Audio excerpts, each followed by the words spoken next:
super excited that this is going to be my first vlog entry today. What we talked about in class a little bit is kind of what is happening to television news.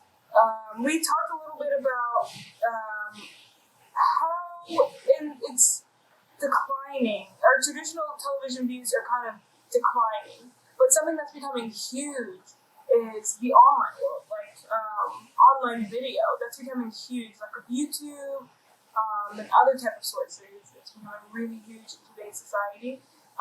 What television news is doing right now, they have a huge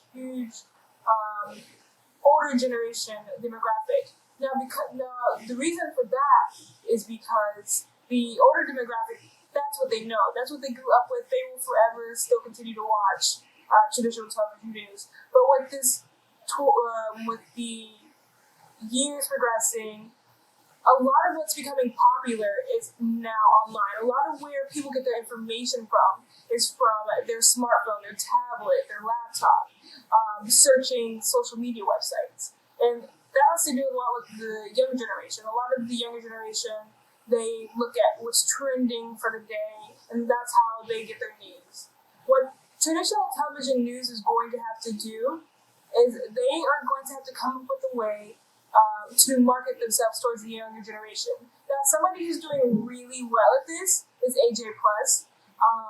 AJ Plus has been a huge market on Twitter. They create online videos where they're still informing us about what's going on in the world, but a lot of their videos are silent, or 99% of the videos are silent when you view them, or silent in dialogue, is what I'm trying to say.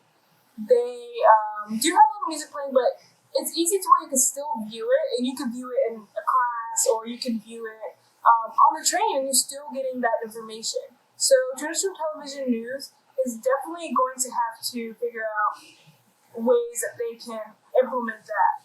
Sometimes they're going to have to fail. It's gonna have to be like some sort of trial and error thing, but traditional television news is always going to be important. It'll always be there, but they need to figure out a way to adapt and overcome.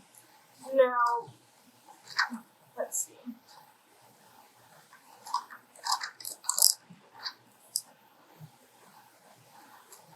Now, we also talked about visual literacy. What is visual literacy? Visual literacy is the ability to read, write, and create visual images. So it has a lot to do with the language, communication, and how we interact.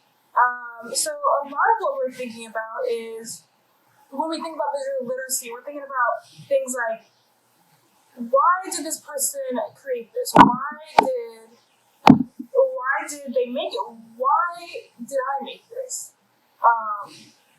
You're thinking a lot about what is the goal? Like, what is your mission for creating this visual message?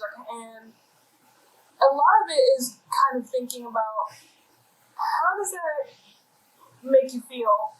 And how does that, sorry, I misspoke. How does that make you feel? So that's a little bit about what we talked about in class, and I'm super excited to learn more about visual communication and visual literacy.